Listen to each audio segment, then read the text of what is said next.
Loneliness is bad for your health, an app may help. So the title of the primary article that I looked at for this week was Mindfulness Training Reduces Loneliness and Increases Social Contact in a Randomized Controlled Trial.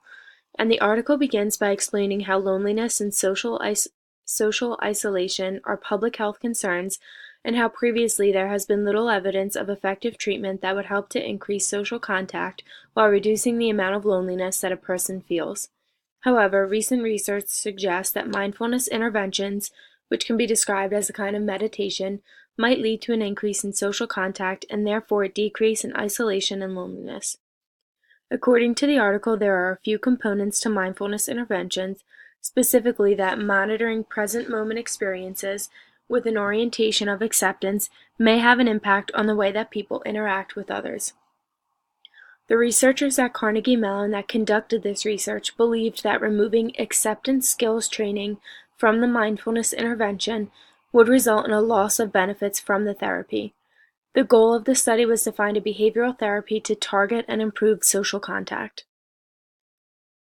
So for methods, they used 153 adults who reported experiencing above average amounts of stress, and they were assigned to one of three smartphone-based interventions. The first group had training in both monitoring and acceptance, the second group had training in monitoring only, and the third group had active control training, which consisted of guided meditation but no mindfulness content. All participants were assessed for loneliness and social contact 3 days before and after the interventions using ecological momentary assessments and diary entries. For results, they found that the first group, who had training in monitoring and acceptance, had a 22% reduction of loneliness and had, on average, an increase of 2 or more social interactions per day, while the monitoring-only group and the control group did not show improvements. The title of the secondary article was Loneliness is Bad for Your Health, an App May Help, and this also began by explaining how social isolation is associated with a significant increase in risk of premature death and how the issue of social isolation and loneliness can be hard to overcome. It also states that it may be possible to relieve loneliness by using a cell phone app, which aids in a particular type of meditation.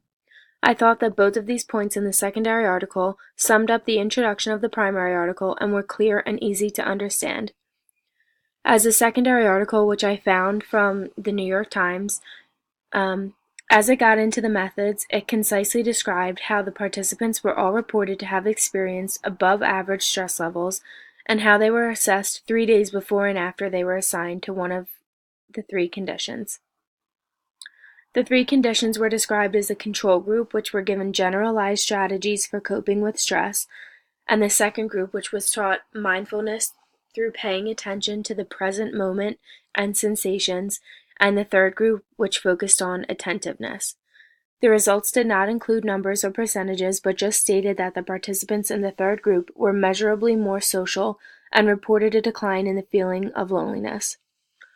Overall, I thought that the article targeted the audience of the general public and was not geared towards someone with a background in science. Although it was short, it gave a brief introduction and explained the goal and outcome of the study without being too complicated.